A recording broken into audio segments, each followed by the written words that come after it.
si cuáles eran los indicadores de encierro o de estar en la prisión que se parecen a los de haber sido torturado. Bien, es una muy buena pregunta, porque lo que está diciendo es, oye, ¿qué tal que lo que tú estás viendo es producto de que está en la cárcel y no producto de que lo torturaron? Lo que estaba él indagando era precisamente esto. ¿Soy yo capaz de discriminar entre unos síntomas y otros? Y me regreso a lo que decíamos hace rato. ¿Cómo yo voy a poder sustentar esto? Bueno, pues con lo que la psicología dice al respecto de los efectos de estar encerrado contra los efectos de un evento traumático como puede ser la tortura. Y hay diferencias. O sea, sí las existen. Pero entonces el perito tendría que ser capaz de contestarlo. Pero no solamente de contestarlo, sino de haberlo indagado con anterioridad y haberlo como plasmado en su evaluación. Porque si no, primero diríamos, pues ya lo tenía desde antes, o lo que tiene a lo mejor no es de ese evento en particular. Y esta también es muy relevante. Aquí apenas estamos comenzando a desarrollar los mecanismos para resolverlo, porque no es frecuente, en el caso de las torturas, personas que simulen síntomas, porque a lo mejor es algo que apenas, no es que apenas haya torturas, sino más bien apenas se está empezando a utilizar como parte del procedimiento, pero podría sí suceder que en un momento determinado pues haya gente que empiece a simular, ¿no? Pues que tiene internet y se mete, ¿y cómo? ¿Cuáles son los efectos psicológicos de la tortura? Y empiece a platicártelos pues como psicólogo. Tendría que el psicólogo por lo menos haber reportado que hizo algo al respecto, sobre por lo menos si detectó o no detectó indicadores de simulación de engaño. Que les digo, esta sería otra plática, pero por comentárselos de manera superficial, un indicador de engaño podría ser que no es consistente la personalidad o el paso del tiempo con los síntomas que reporta. Por ejemplo, la mayoría de los síntomas, porque somos seres humanos y estamos hechos para adaptarnos, y porque el tiempo pasa, van disminuyendo con el paso del tiempo. Pero la gente luego no sabe esto, y cuando tú les preguntas sobre eso suelen ser exagerados, ¿no? Decir, no, pues ahora me siento peor, ¿no? Que incluso una semana después de que fue la tortura. No, es como decir que una herida se siente peor después de un año que... No, o sea, sí te sientes mal con respecto a si no hubieras tenido tortura, pero no quiere decir que te vas a sentir peor, y la gente es más o menos consciente de eso cuando realmente le sucedió. Les digo, eso es un indicador, hay como toda una serie de parámetros. ¿Qué error podría cometer aquí el psicólogo de procedimiento, que podría incluso meternos en un problema de contaminación? Es que le aplique un inventario de tortura. O sea, un inventario es una hojita que le diga, ¿ha tenido usted sueños intrusivos? Es decir, memorias que usted sin solicitarlas, digamos, llegan. ¿Tiene usted problemas de sueño? Pues casi que le está diciendo, ¿no?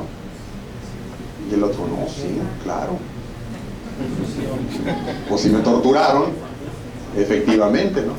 Pero fíjense que es de verdad, creo que es más fácil ver una situación real, o sea, saberla distinguir, que al mentiroso. El mentiroso es más difícil verlo, porque hay muy buenos mentirosos y hay mentirosos muy malos, ¿no? Les digo así, una que utilizamos luego es con les decimos síntomas que no tienen nada que ver con la tortura, cuando empezamos a sospechar. ¿No se le calientan las orejas aquí? Sí. Sí, licenciado. Mucho, sobre todo en las noches, o sea le meten el matiz así como de...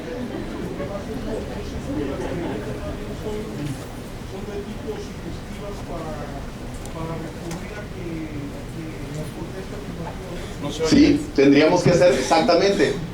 Nos sucedió, nos dice el compañero que hay que evitar las preguntas sugestivas, o que las preguntas sugestivas pueden dar pie a una respuesta como esperada.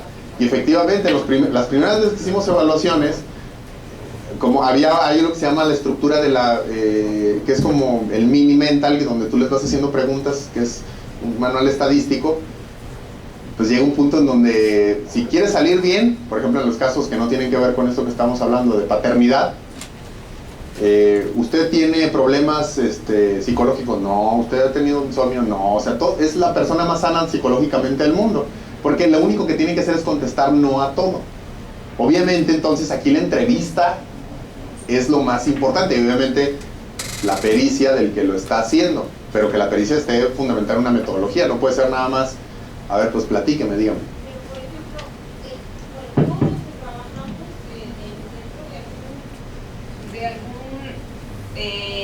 de alguno de los sistemas de poder, Claro.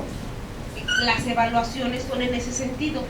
Nos hacen exámenes de horas en ese sentido. Sí. Ese tipo de preguntas, ¿cómo las vamos a cambiar? Ujú.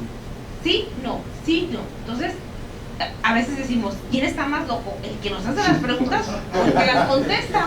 Sí, tú estás hablando del proceso sí, no, para entrar al sistema. Y luego nos la repiten cada sexenio los que estamos nuevamente y se las mismas preguntas, siquiera las hubieran cambiado.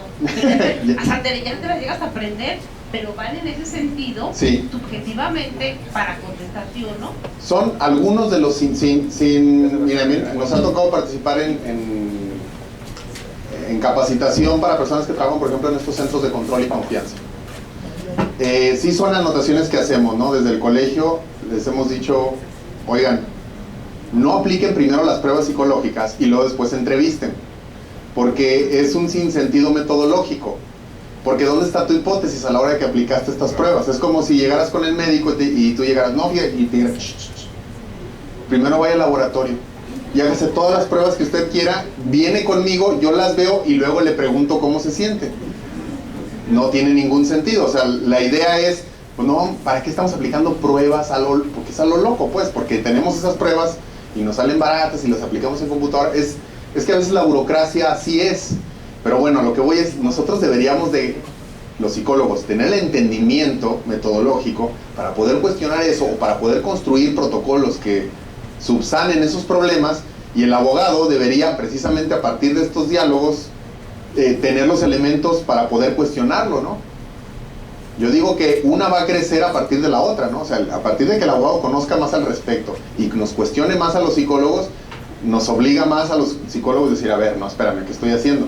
Porque una cosa es la intimidad de mi consultorio, donde pues yo puedo hacer un montón de cosas y nadie se entera. Pero acá es, como una de las características del juicio oral, es público. Por eso digo que es, que haga transparente las cosas, de verdad nos ayuda a todos. Nos ayuda a todos. Hagamos mejor las cosas y ustedes obviamente... ¿Qué es lo que está sucediendo con este procedimiento? Que los abogados se están enterando más y saben más y ahora se clavan más en el asunto de las periciales, porque saben que es la carnita muchas veces del juicio, porque mucho se sustenta a partir de eso. Entonces eso que usted dice, bueno, oiga, por ejemplo, hay una prueba que es el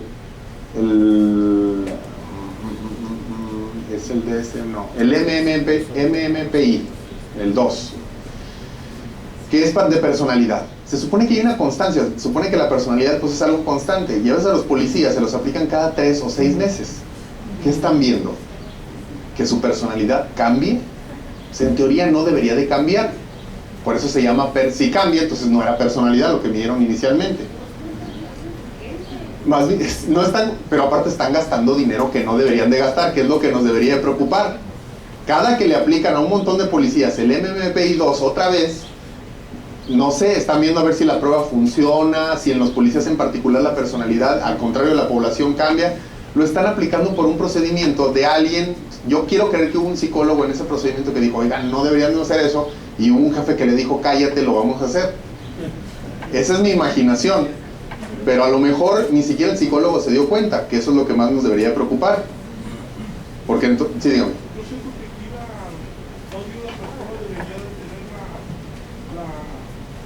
Debería de tener la capacidad y la sagacidad para saber hacer la planteación de sus preguntas. Esa es una. Otra, sin antes olvidar que el hecho de la personalidad viene siendo una especie de una máscara que se presenta de aprobación o de reprobación de una conducta. Claro. Y tomando en cuenta más que nada los rasgos, ¿verdad? Los rasgos característicos que nos habla de la violencia o de la agresividad de la persona, ¿verdad? O de la sumisión. ¿Qué tipo de personalidad tiene? Fíjese, ahorita lo vamos a tocar más adelante, pero adelanto un poco el problema. Ahorita tiene una pregunta ahí atrás. En lo que llega el micrófono le digo. El asunto de la peligrosidad. Nota, cuando revisemos o cuando hagamos un peritaje, si yo estoy diciendo algo del individuo, estoy diciendo, por ejemplo, es agresivo, no tolera la frustración, siempre tengo que poner un contexto en el cual se presenta. Porque no todo mundo, no hay gente agresiva. O sea, gente agresiva sería, no puede ni dormir, pues. Se supone que más bien es agresiva ante ciertos contextos. Eso no le quita que sea una condición del individuo, ¿eh? Lo que estoy diciendo es en ese particular, porque si no lo estoy condenando, entre comillas, a que eso que yo dije, eso es la persona, dígame. Sería algo que llamamos la habilidad afectiva de la persona, ¿no? La habilidad, la capacidad de adaptación, o sea, hay un montón. La introyección de valores y aparte más que nada el hecho de ver el egocentrismo que nos hable, por decir así, de un trastorno de personalidad o una psicopatía que tengo que estando a través del tiempo por alguna situación que haya vivido. Y eso, hablando de psicopatía, hablando de otras condiciones, ya sabemos, hay antecedentes importantes a nivel jurídico de cómo no debemos, los psicólogos participamos en algún momento de eso, los famosos de peligrosidad, ¿no? Que decíamos, no, mire, es que este individuo es bien peligroso, recuerde que ese nos podría servir, y hay esta excepción dentro de los juicios, para poder hacer una medida excepcional de privación de la libertad. Por ejemplo, que lo estemos procesando y a lo mejor el psicólogo, el criminólogo determinaron que, oiga, supongamos violencia intrafamiliar, en lo que sí, que no, pues puede afectar a la víctima, pues vamos a guardarlo. Pero incluso en esos casos, o en otros casos que son más peligrosos, son los que tienen que ver con la condena en sí. O sea, la gente la estamos condenando por lo que hizo, no por lo que es. Porque lo que es, bueno, ya nos meteríamos en un problema si somos capaces de evaluar lo que es una persona, pero de entrada no es el objeto, olvídese usted de la ciencia, la psicología, no es el objeto del proceso jurídico moderno. No es. Entonces, a veces se nos antoja a los psicólogos meternos a ese, porque tenemos un historial de eso, ¿no? Foucault ya lo había notado, donde decía, un momento donde la psiquiatría y la psicología se convirtió en una especie de hermano perverso del derecho, diciéndole, el derecho decía, fíjate que aquí hay un delincuente, aquí hay una persona que cometió un delito, y llegaba el psicólogo y decía, sí, pues de hecho es delincuente, trae un cerebro así, y velo, y entonces los dos se echaban como uno a los otros, ¿no? Como en el caso, no digo que suceda aquí, en el caso de los abusos sexuales, en donde el Ministerio Público tiene una hipótesis, y por alguna razón los psicólogos la corroboran. O sea, no sucede. O sea, no dicen, oiga, no es cierto, Ministerio Público, lo que pasa es que yo apliqué ciencia y resulta que no. Casi siempre el Ministerio Público tiene razón.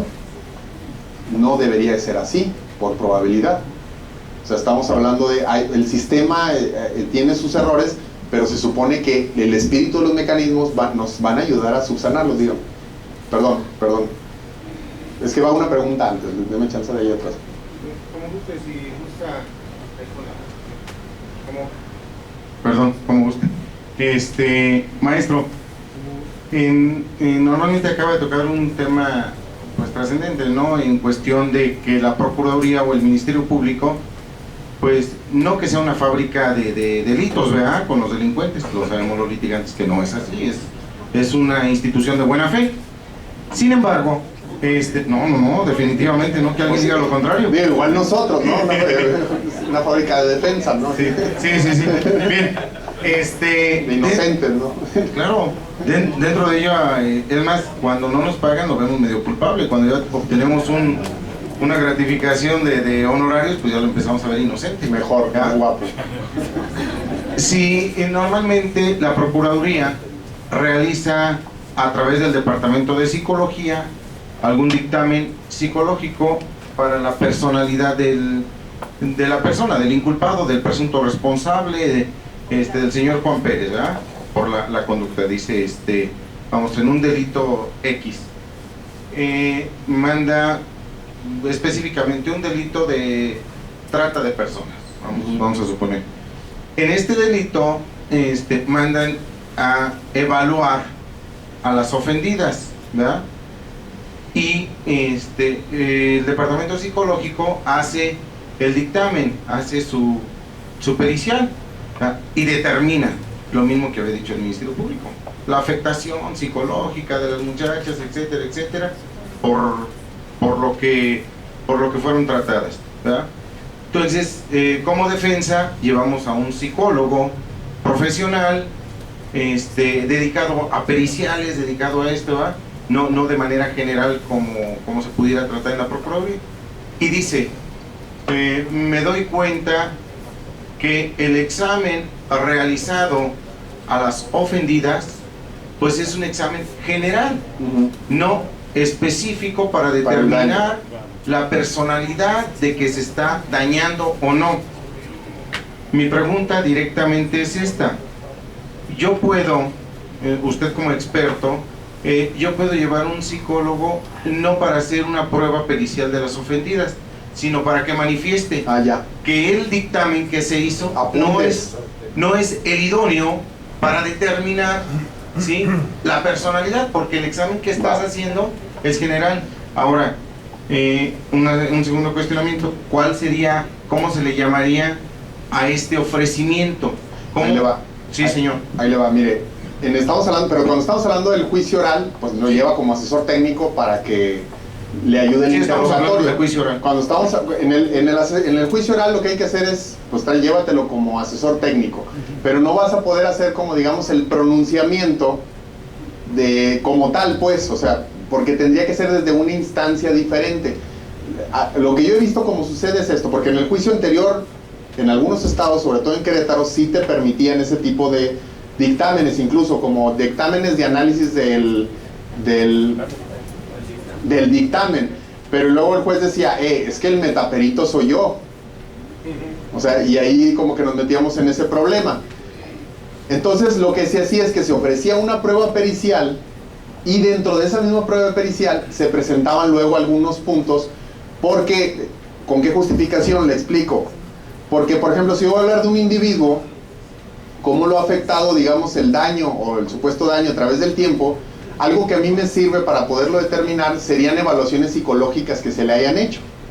Por ejemplo, las que se le hicieron en febrero.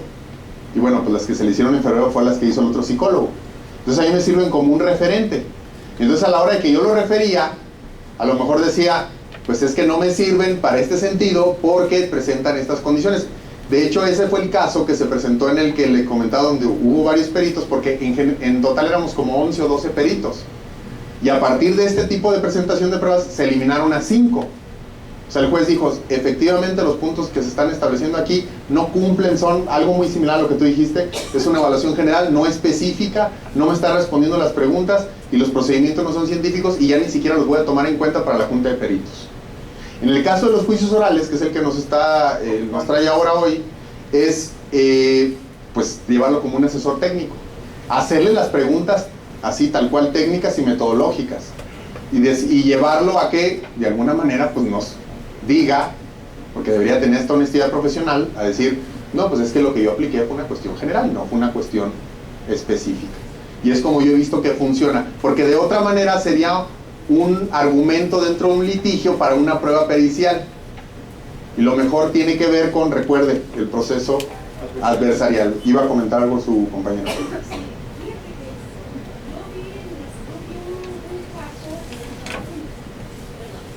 Hubo un reportaje en Estados Unidos que ya se superó. Con el ejemplo que usted puso y ahorita el que tomó el uso de la voz, que había varios psicólogos para determinar una situación, se llegó a la conclusión de manejar un índice de demanda, así le llaman, famoso índice de los psiquiatras, ¿eh? Así es, que determinaron para evitar que fueran tantos psicólogos. Como que hubiera un lenguaje común. Así es, vamos a determinar un índice. Número 1 tiene esta característica, número 2 esta. Entonces, cuando se habló de implementar el sistema oral en la materia penal, se criticó que si México no estructuraba bien esto, íbamos a retomar la cuestión primitiva, porque en Estados Unidos ya habían hecho el ensayo, claro, y les costó mucho dinero. Claro. Invertir también aquí en México valía la pena tomar. Si hemos tomado el ejemplo anglosajón o otros sistemas, que por qué no tomábamos, y este resultado en Estados Unidos ha dado de aciertos un 75% más favorable qué? En su perjuicio. La estandarización. Así es. La estandarización, miren, es muy importante, pero también hay que tener cuidado porque cuando hablamos del índice de maldad, por usarlo es el término obviamente popular que se utiliza, otra vez estamos regresando a lo juzgarlo por qué tan malo es, no por lo que hizo. Creo que ahí es donde los psicólogos tenemos que entender qué estamos evaluando, cuál es lo que estamos haciendo. Presenta, por ejemplo, en un caso de violación, a mí me toca evaluar al presunto, ¿no? Llego y muchas de las veces yo le digo al abogado, al juez, como ¿para qué me traes con él? O sea, dígame, ¿qué le voy a ver yo a esta persona? Bajo las condiciones que está en un proceso legal, como para que yo le pueda dar un resultado que a ti te sirva. Difícilmente me va a decir, no, pues la violé, ¿no? O me va a platicar su historia de traumas de niños o algo que le lleve al punto en donde al final se convirtió en un violador. No, pues ¿qué te va a decir? Yo no fui, no es cierto. Y dime, aunque yo le vea la cara, aunque yo sienta en mi corazón que sí es un violador, mi protocolo de psicólogo no me da para yo decir otra cosa. O sea, pues ¿qué voy a decir? Pues es una persona que está ahí enfrente. No hay una prueba psicológica que me devele si es violador. E incluso si yo aplicara una prueba psicológica que me diera una estructura de personalidad ahí que nos pareciera inadecuada, eso no quiere decir que violó. Eso quiere decir que la persona anda mal, ¿no? Y pues apliquémosla entre nosotros, ¿no? A ver cómo salimos. Pero bueno, a lo que voy en este asunto es, lo perverso sería que yo hiciera la prueba y al final le dijera, no, pues es que tiene una perversión este señor. ¿Por qué? Porque violó. ¿Sí se fijan? O sea, se están dando bola uno al otro. Mira, te traigo este violador. Ah, sí es cierto. Mira, yo ya lo vi. Ah, mira, pues de hecho tráeme las pruebas. Ah, sí, pues por eso lo trajimos. Y entonces se vuelve para un lado y para el otro. Obviamente aquí estoy hablando nada más de la persecución, pero no nos hagamos tontos. Desde el lado de la defensa, pues también está lo mismo.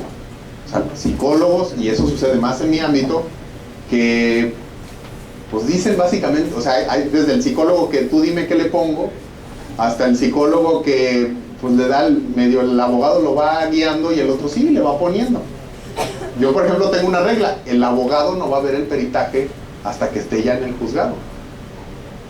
No debe de ser. ¿Cómo que, oiga, me lo mandas, ¿no? Antes para verlo. La última vez que tú me vistes, y podemos tener puedes platicar conmigo todo lo que quieras, pero no me lo vas a revisar. No, es para ver unos puntos. Sí entiendo, o sea, sí entiendo, pues, si yo fuera un psicólogo novato, que a lo mejor tú quieres decir, oye, le pusiste ahí el juzgado, le pusiste el cuestionario, porque sí puede pasar, o sea, que uno cometa errores así, que el abogado te dice, oye, o ya contestaste bien las preguntas, pusiste bien la metodología, pero pues, fuera de eso, pues no hay nada que dialogar. ¿Cuándo dialogamos un montón? Antes. Cuando nos sentamos antes a discutir la prueba, mira, estos son los escenarios, estas son las pruebas que se pueden hacer. Ponte muy seguro de cuál es tu estrategia para ponernos de acuerdo metodológicamente cómo le voy a entrar al problema, etcétera, etcétera. Pero después de eso ya no. Es decir, no nada más de un lado ahí, dígame. Que es cuando te conviertes en el asesor técnico, ¿no? ¿Tú qué eres, asesor técnico o el perito? Ándale, exactamente. Si a mí me toca entrar como asesor técnico, ahí sí pues obviamente nos sentamos, revisamos. Pero si yo me convierto en perito, recuerden que yo, bueno, igual el asesor técnico, pero es un nombramiento que se da ahí mismo en la sala, pero el perito es un nombramiento muchísimo más formal y obviamente yo estoy siendo perito ante la corte. Páguenme quien me pague. Me pague el Estado, me pague el particular. Mi deber es para con la sala. Sé que suena cursi, pero es que así es. Y es que es difícil entenderlo, pero así es. Y eso es lo que tenemos. Esa batalla tenemos ahorita. Queremos, por lo menos en el estado de Aguascalientes, que los psicólogos que participen en un proceso jurídico certifiquen su conocimiento al respecto, porque es igual que en todas las áreas de la psicología, pero aquí todavía más, pues estamos hablando de libertades de personas. Estamos hablando de si el niño se queda o no, bueno, en los ámbitos familiares, en un montón de cosas. Sí, en el caso de los colegios necesitamos entrar más a regular eso, y en el caso, obviamente, pues del litigio, entre más sepan los abogados con respecto a la psicología, pues más fácil van a poder discriminar, ¿no? Porque yo decía antes, bueno, entrego un peritaje, a lo mejor hice muchas tonterías, pero pues nadie se entera, ¿no? Pero ahora ahora mi prestigio está de por medio, o sea, es público, ¿no? Lo voy a tener incluso que explicar, imagínate explicar algo tan complejo como eso. Termino con el ejemplo de tortura del dicho, se parece mucho al de abuso sexual. Cuando evalúo el dicho, ahí estoy evaluando qué es lo que dice la persona que pasó con respecto a la tortura. Y entonces tengo que tener en el caso de la tortura sí hay que tener un registro. Les decía que este era el único caso en donde sí está bien importante que dejemos un registro de lo que nos dice la persona. En los demás casos, realmente es un rellenar el peritaje. Si yo estoy poniendo entre comillas lo que la gente me dice. No soy psicólogo para eso. La otra es indicadores de engaño. Y aquí se tendría que aplicar un protocolo específico que es, sobre todo se utilizan en la psicología moderna, análisis del discurso. Son ejercicios de memoria. Les platico uno muy rápido. Le pides a la persona que lo cuente en el orden cronológico o que te lo cuente como lo recuerda, y luego le pides que lo cuente en el orden inverso. Es un proceso de memoria que cuando tú quieres contar una mentira en el orden inverso, te va a costar un poco más de trabajo y vas a ver unos indicadores particulares. Son algunos ejercicios que se hacen. Esto no quiere decir, fíjese, son indicadores de engaño. No estoy diciendo que la gente mienta.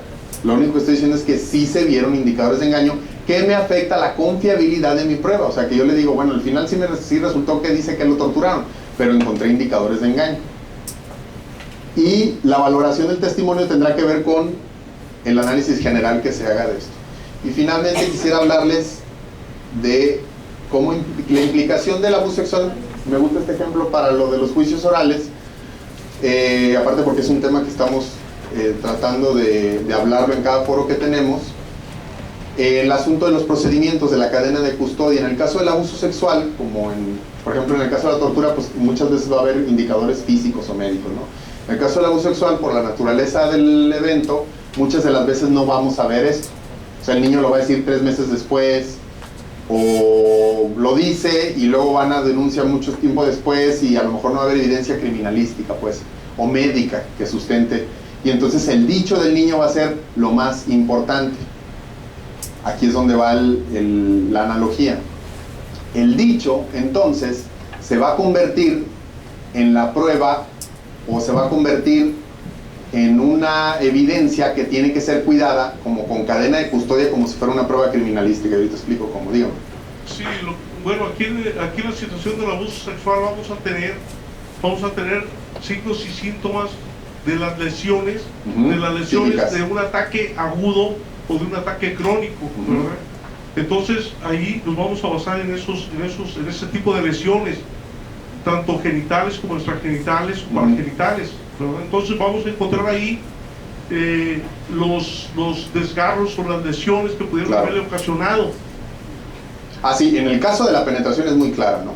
Pero recordemos que la mayoría de los abusos sexuales no hay penetración. Por lo menos,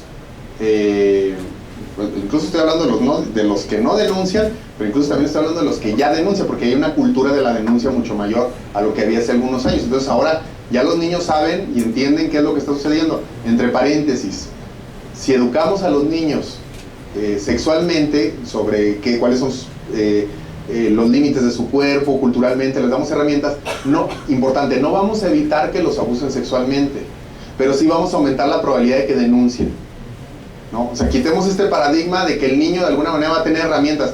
Por eso el abuso sexual siempre se persigue, porque es un desbalance entre poderes. El adulto puede engañar a un niño, y eso no quiere decir que el niño tenga culpa o algo así, o que tenga menos culpa el adulto. No, eso lo que quiere decir que es parte de la naturaleza, incluso es abuso sexual, ¿no? Pero bueno, específicamente si tenemos desgarros, no, pues no batallemos, ahí tenemos todo eso, ¿no? Ni siquiera hagamos que el niño pase por ese procedimiento. Pero la mayoría de los abusos sexuales no se van a dar en esas condiciones. En el caso de las violaciones sí, ¿no? Pues ahí tenemos eso. El problema es este. Imagínate que un niño llega con un psicólogo y le dice, es que mi tío una vez me hizo tal cosa, ¿no? Y eso estamos hablando hace 5 meses, por ejemplo. ¿Qué debería hacer el psicólogo? El psicólogo debe empezar a tratar eso. Hay una norma oficial mexicana para eso, que es un reporte sobre violencia. El procedimiento no es el tema de hoy, pero a lo que voy es, se tendría que levantar el testimonio del menor de tal manera que evitemos contaminarlo. Contaminarlo significa algo que han estado comentando ustedes. hacerle preguntas sugerentes sobre quién lo hizo, cuándo lo hizo, etcétera, etcétera. Contaminarlo, ¿a qué se referiría? También, por ejemplo, que lo repita en muchas ocasiones. Y aquí es donde nosotros estamos puntualizando mucho este procedimiento a la hora de que el niño se le lleva con el Ministerio Público. La evaluación del niño la debería de hacer un psicólogo, y ese debería ser la toma de declaración del niño. Hay un procedimiento, hay un protocolo para la toma de declaración del menor cuando sufre abuso sexual, y lo que se hace ahorita es, está una persona pues encargada de eso, que incluso está entrenada y todo el rollo para con el niño, y el psicólogo está presente. A veces sí, a veces no. Entonces lo que hacen es cuidar al niño. Pero el problema de esto no es tanto, sino que después se le llama al niño a que lo evalúe el psicólogo. Y entonces ya el niño, de que sepamos nosotros, ya lo comentó 2 veces. Y podría pasar, que ya se está evitando cada vez más por procedimiento, que luego diga la contraparte, no, yo también tengo un psicólogo y quiero que lo evalúe. Entonces va una tercera vez, y luego resulta que por alguna razón estos 2 psicólogos no se pusieron de acuerdo, y entonces viene un tercero en discordia. Y entonces, esto tiene 2 implicaciones que quiero que queden claras. La primera es la menos importante, que es la contaminación del procedimiento. Es como si tuviéramos las huellas, pues, y entonces llegara una persona y no siguiera el procedimiento, las levantara sin guantes, por ejemplo. Si tú ves una foto de un criminalista recolectando algo sin guantes, o ADN, por ejemplo, sin tapabocas, tú, aunque salga el ADN de quien salga, ese procedimiento no cuenta, ¿no? Y entonces contamina el proceso, y la causa, pues obviamente el Ministerio Público se puede caer, tiene que seguir el procedimiento como debe de ser. Y la segunda, que es la más importante, el derecho del niño a no ser revictimizado, que eso es lo que debemos de así, es lo más importante pues en todo este rollo. Cada que el niño pasa por eso, la ciencia nos dice aguas, porque está pasando por un proceso de revictimización, sobre todo por cómo se lleva a cabo el procedimiento. Dígame. Una declaración de abuso sexual puede ser como la declaración iniciada del niño ante el Ministerio Público en la narración, en el momento de que el menor manifieste, sí, efectivamente mi tío se bajó su cierre y me mostró su miembro viril. De entrada, un niño de 4, 5, 6 años, para que él determine ese concepto, lo tenga en mente, pues es muy difícil. Ya posteriormente el Ministerio Público ofrece como prueba a un psicólogo, y el psicólogo puede mostrar, puede ser una casa, la dibuja bien, y debajo de la casa 2 huevos, pero no sabemos si son físicos o el kinder sorpresa, ¿verdad? Ahorita también lo que ven los menores, una esponja debajo del mar, casas, habitaciones, una hamburguesa, programa común, Bob Esponja. Entonces, pues sí, es común. Sí, o sea, es decir, por ejemplo, el uso, hablemos de eso, las pruebas proyectivas. Rápido, se nos acaba el tiempo, disculpen que llegue tarde. Las pruebas proyectivas se basan en un concepto teórico, que es que los niños van a sacar contenidos del inconsciente a partir de un dibujo. Entonces yo dibujo a mi familia, y entonces a lo mejor puse al papá como con ciertas características, y eso me hace dudar que hay agresión o lo que sea. No hay corroboración empírica. Le sirve a lo mejor al terapeuta para explorar áreas que a él le parezcan interesantes. O sea, él le va a servir en el proceso terapéutico para luego platicar con el niño más a fondo. Pero en el proceso jurídico no puede decir, pues es que ahí se ve, ¿no? No se ve. De hecho, en el proceso jurídico, cuando tú haces un role-playing con el niño, de que le dices, oye, a ver, ¿quién es fulanito? No, pues ese soy yo, y este niño que está muy triste porque su papá le hizo esto. Al final le tienes que preguntar, oye, ¿el niño eres tú y él es tu papá, o quién es? No puedes tú suponer, por ejemplo, que el señor es el inculpado. O sea, tienes que quedar, pero hay un protocolo para eso, que no es el tema de hoy, pero lo que voy es que sí debe demostrar en su informe que existe ese protocolo. Si no existe ese protocolo, entonces no se siguió un procedimiento adecuado. Y como no se siguió un procedimiento adecuado, lo que sucede con todas las pruebas periciales, tenemos que ponerla en duda. Entonces el perito debe ser lo suficientemente capaz como para poder probar que el procedimiento fue el adecuado, y el abogado pues debe ser capaz también de observar dónde estuvo o no la falla. Esto es lo más importante, los efectos iatrogénicos. Iatrogénicos es un término médico que se refiere a la medicina hace más daño que la enfermedad. Y eso es lo que les estoy hablando del segundo caso, ¿no? Cuando el niño, por pasar por el procedimiento legal, acaba teniendo sintomatología que incluso pudo no haber tenido si no hubiera pasado por el procedimiento legal. Eso no quiere decir que no persigamos delitos. Eso quiere decir que a la hora de seguirlos tenemos que cuidar, obviamente, los derechos de la víctima. Y finalmente, dos cuestiones que ya más o menos las comentamos, ¿no? El primero sobre peligrosidad. Cuando hablemos de constantes de personalidad de individuos, es un término muy usado en psicología y en los peritajes. De acuerdo a la personalidad, y utilizamos el término personalidad como si estuviéramos hablando de una tipología. Bueno, si estamos hablando de una tipología, es decir, de categorías, pues las tendríamos que denotar. Y segundo, si yo estoy hablando de algo del individuo, por ejemplo, si es agresivo, si tiene problemas de memoria, lo que sea, tendría yo que poner siempre un contexto. Y hay otros temas con respecto a los testigos oculares. Antes el proceso tradicional se basaba en los testigos. Ahora la psicología, casi que desde el inicio de la psicología forense hace 100 y tantos años, nos dijo: no confíes en testigos oculares, la memoria es falible. Sí puedes confiar en un testigo, pero evalúa psicológicamente. Hay un procedimiento que se le puede enseñar a policías, que se le puede enseñar a paramédicos, que se le puede enseñar a abogados, para que tomen la declaración de un testigo de manera adecuada, de acuerdo a un procedimiento que se llama la entrevista cognitiva. Y entonces cuando yo llevo la declaración de un testigo, si se fijan, de alguna manera seguí un procedimiento para levantarlo y cadena de custodia para llevarlo. Es decir, los dichos ya también, como son una prueba, pues hay que tratarlas igual como cualquier otra evidencia. ¿Preguntas? ¿Comentarios? Estamos ya en el último. Dígame, perdón. Sí, señor, dígame. En el caso de custodia,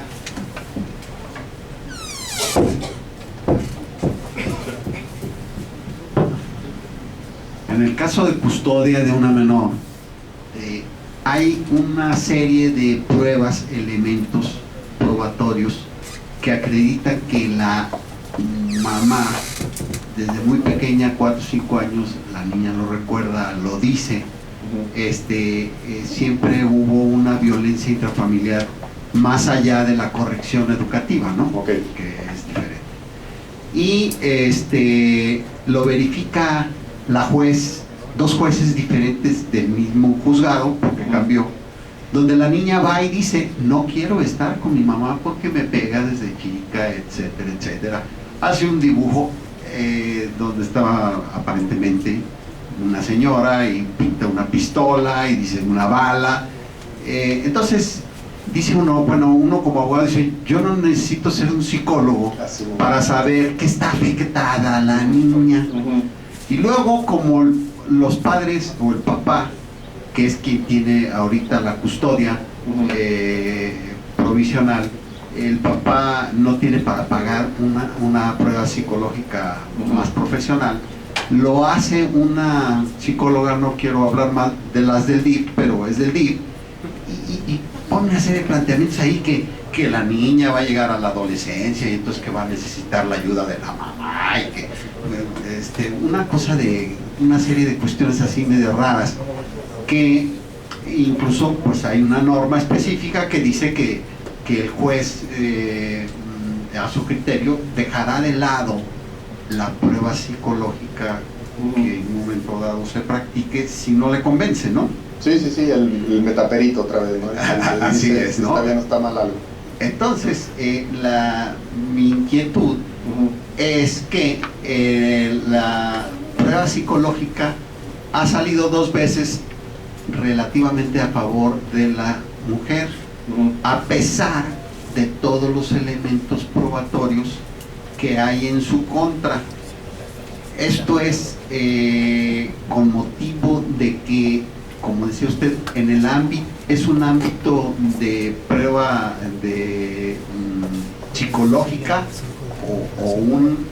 o se guía la psicóloga del DIF en una psicometría natural, tradicional o que pues no entiendo esto. Mire, varios puntos de manera muy sintética. Primero, ¿para qué importante, no pidamos pruebas psicológicas, y eso es un criterio incluso del juez, si no se requieren. Yo creo que das con un punto bien importante. Hay cosas evidentes que no se requieren. ¿Para qué si requeriríamos uno en el caso de maltrato? Bueno, sobre todo para reparación del daño a la víctima. En ese sentido a veces se hace. A veces una pregunta difícil es ¿cuánta psicoterapia se requiere para que este niño salga adelante? Bueno, aquí los psicólogos tenemos que ponernos de acuerdo, ver los protocolos internacionales, lo que se requiere para poder decir son 50, son 60 sesiones, de acuerdo a programas ya establecidos. Tercero, en mi experiencia ahora con este nuevo sistema, de hecho creo que los que andan un poquito más débiles son los psicólogos particulares, porque ellos no tienen luego dinero para pagar la capacitación que luego gobierno sí les ofrece a la Procuraduría. Y tercero, con respecto a eso, lo que tendríamos que ver, ya en el que obviamente no conozco el caso, es si el objeto de la prueba es ver si la madre se tiene que quedar con la niña o si la madre le hizo daño a la niña. Son dos cosas diferentes. Y en psicología forense hay que saber distinguir entre no nos gusta cómo trata la madre y hay maltrato. Porque el maltrato ya estamos más en el terreno de lo jurídico. Y que sea una mala madre a veces no la descalifica para que la siga cuidando. Porque una cosa es lo psicológico, pues, ¿no? O sea, los parámetros culturales de cómo tratamos a los niños en México nos descalificaría a un montón de personas para cuidar niños, ¿no? Entonces, creo que tendríamos, o sea, sí, usted sí podría decir, oiga, aquí más bien me está dando una recomendación de cómo necesita esta niña a su madre, pero no me está diciendo si hay maltrato o no, porque a lo mejor como que el psicólogo está haciendo el ejercicio de decir, pues sí la maltrata, pero es que es su mamá, ¿no? O sea, está tomando una decisión que no le corresponde, pero porque no está entrenado en el área jurídica. Esa sería la única diferencia. No sé si más o menos toqué algunos puntos. ¿Hubo alguna pregunta ahí atrás? Perdón, sigue acá. Va. En lo que respecta a la experiencia que yo tengo en esta cuestión, absolutamente en todos los peritajes donde yo soy psicólogo, donde yo he participado e intervino los psicólogos de la Procuraduría, absolutamente todos. Anda usted bien categórico, así me gusta, ¿verdad? Sí. No, bueno, en los que yo he participado, o sea, el 100%, el 100%, ¿sí? Cuando alguien dice, subrayo, dice haber sido abusado sexualmente, todos dicen que sí, absolutamente todos. Incluso aquí en Guanajuato se dice que pareciera la consigna. Luego, ¿sí? ¿Qué pasa? Referente a la cuestión protocolaria, ¿sí? Nosotros estábamos, voy a usar un término no muy académico, pero bastante, todos los que llegamos a ir a San Francisco del Rincón, San Pancho, cuando estaba ahí el penal en el centro, ¿sí? Que a veces casi nos volteábamos al escritorio de al lado para opinar. Si yo le pedí al abogado, le dije, quiero ver el expediente, el original, quiero ver qué pruebas hizo. Claro. Estoy presuponiendo que usó fotocopias, ¿sí? Y entonces, el procedimiento, ¿no? Justo era lo que tú decías, el procedimiento, ¿sí? Entonces, ¿qué pasó? Dijeron, es que ahí está, no, dice, revísale usted. Le dije a la abogada, usted revise, yo quiero verlo, ¿sí? Y eran puras fotocopias. El argumento de la psicóloga, mi colega, que coincidentemente siempre se refieren a mí como el perito, yo me refiero muy cariñosamente como mi colega, ¿sí? Por eso me encanta esto. Aquí en Guanajuato concretamente en León, nos vamos a tener que esperar hasta el 2016 y quizá más. Yo estoy encantado con eso, porque a la hora que se escribe es muy frío, y a la hora que el juez, que en muchas ocasiones no está presente, lee eso, si es que lo lee, nada más denota que alguien dice el perito y el otro dice mi colega. Bueno, yo argumento que usó pruebas en fotocopia y que de acuerdo a la cuestión protocolar, tienen que usarse originales, más allá de los derechos de autor y todas esas cosas. No me meto en eso. El argumento de mi colega fue: no tenemos presupuesto suficiente para los originales. Ahí difiero un poquito, no soy un hombre rico definitivamente, pero invariablemente uso originales, invariablemente. ¿A qué vamos con esto, no? Yo les digo a los abogados, antes de contratarnos, pues platiquemos. Si tenemos los formatos en él. Claro, o sea, antes de eso. ¿Por qué? Porque, y yo lo digo, en la famosa junta de peritos, ¿sí?, que es una feria de vanidades, nadie reconoce que se equivocó. Eso es Me bien. cuento muy rápido uno. Hay un manual de terapia breve, bla, bla, bla. Entonces mi colega cita que de acuerdo al manual de terapia, bla, bla, edición, no sé qué tal, bla, bla, sí, se recomienda que sean 19 sesiones, creo, Entonces yo dije, caray, si no lo tengo, lo compro, lo consigo. Ahí lo tenía en el consultorio, y entonces veo la página 16 y dice de 12 a 15. Le puso 4 de colchón a lo mejor. Pues yo creo, y entonces mi argumento ahí le dije, oye, y me permito apuntar, porque me dijo el juez que si dejaba el libro, y dije, no, el libro no, ahí están las copias, y vea, y el argumento de mi colega dice, bueno, el libro donde yo lo leí dice eso. Eso está bueno. Perdón, por cuestiones de tiempo vamos a permitir otra pregunta que ya estaba por acá. Licenciado, adelante. En el libro que... Perdón. Usted comentaba que participó por ahí. Permíteme para que tengan el micrófono, que sí se... Traemos uno. Dependiendo de lo que venga para la grabación.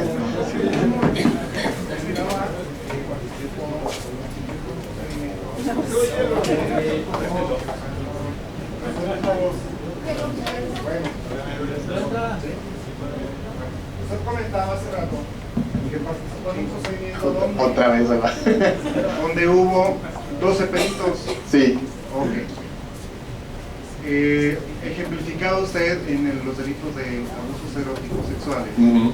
Que también pudiera haber múltiples En delitos. la cuestión de tratándose de menores, que tenemos que evitar, o se tiene que evitar que exista iatrogenia para no afectar al menor. Exacto. En base a tanta práctica, Repetición de la evaluación, sí. evaluaciones, pregunta. Ustedes como profesionistas en la materia, ¿tienen forma de determinar si es perito 1, 2, 3, 4, 5, el quinto, el sexto? De decir, ¿sabes qué? Yo ya no puedo practicar una prueba psicológica porque ya hay una afectación derivada de tanta prueba anterior. Se podría, o sea, lo he hecho. O sea, en el sentido de que tanto por el lugar en algún momento de que no, es que aquí evalúalo en el juzgado al niño, en un caso de abuso sexual, como por repetición, lo que se hace es que le pido al juez, algo que estamos queriendo llegar entre profesionales es grabemos la sesión. La primera sesión que se hace, esa que estoy hablando de cuando se ve ante el ministerio, los que estén ahí investigando el caso, hay un psicólogo, hay un protocolo muy específico que se siga, que se videograbe, y que entonces si llega alguien y dice, oiga, es que yo quiero revisarlo, ahí está la grabación. Entonces, el problema es que no se videograba. ¿Por qué? Porque a los psicólogos a lo mejor, o sea, eso ya estoy hablando más del psicólogo particular que no lo graba, pues le da como el cuscús de que lo vean, porque somos muy criticones entre nosotros, ya lo vieron. Pero, a lo que voy es, sí, bueno, puede ser. Pero sí, efectivamente, sí debería ser una postura, estoy hablando de abuso sexual, pero también, y de manera muy rápida, también en cuestiones de custodia familiar, O sea, a veces se sobreevalúa al niño o se evalúa de manera innecesaria. Hay un montón de información que podríamos tener alrededor del niño y le evitamos el estrés de la evaluación, porque aunque no estoy hablando de todos los casos, pero en muchos casos se da de que el niño se le prepara desde antes, desde que el niño ya ha sido evaluado por un montón de psicólogos, y la información que realmente voy a tener del niño lo podría tener en un momento de juego, ir a observar al recreo, platicar con sus maestros, platicar con los padres, con los vecinos. Es decir, abrir las formas y los indicadores de evaluación, y sobre todo recuerden lo más importante es cuidar y preservar los derechos de los niños. ¿no? O sea, no vamos a pisotear a nadie, no vamos, nada más porque estamos persiguiendo a alguien y a lo mejor ni siquiera lo vamos a lograr porque recuerden la primera implicación, como ya está contaminado, esto a lo mejor ya ni nos está sirviendo para el procedimiento. Entonces, eso podría ser. Una última así para cerrar, porque eso y es un aspecto no nada más de autorización. Sí es un aspecto muy delicado bajo la estructura jurídica en México. Sí. ¿Por qué? Porque la Constitución prohíbe los careos entre el agresor y entre el agredido. Sí. Vamos a entrecomillarlo, ¿no? Entonces, en determinado momento todo queda sujeto a la decisión y determinación del perito, ¿no? En la materia, ¿no? Cuando, y en México, como no hay delitos políticos, no. ¿sí? Entonces en determinado momento se quiere descalificar a alguien y ¡pum! Órale, ahí va un abuso sexual o una violación, ¿no? Entonces eso es muy delicado. Sí. Es demasiado delicado y mucha la responsabilidad que debe de tener el psicólogo, ¿no? Por eso es que estamos insistiendo en eso, que el procedimiento sea público, que se pueda compartir en profesionales, que sea estandarizado. Ahí sí existen protocolos, no son perfectos, pero los existen, de menos los deberíamos de seguir todos. Y por eso es que ese caso en particular nos parece tan importante desde el punto de vista de psicología forense. O sea, sin eso pueden pasar esas cosas, pero lo que más nos preocupa ahorita es el daño que se le da a la víctima en cómo el procedimiento, como no lo lleve a cabo, acabo dañándola. O sea, eso es lo que nos preocupa, porque es lo más probable eso. De que se meta a la cárcel seguramente también va a pasar, pero de menos ya aquí el procedimiento ya está lastimando. Vamos evitando que lastime más, ¿no? Sí, porque vamos a ver la última, quién es el lastimado. Por ejemplo, en el caso del compañero que dice, que comenta acertadamente que bajo ciertos aspectos el niño expresa términos que no le son propios de un niño, pues quiere decir que está fabricada la... Podría ser, sí. Pues es lo que habitualmente se estila cuando uno se muere. Va. Gracias. Gracias. Muy bien. No hay preguntas, bueno, sí. Nada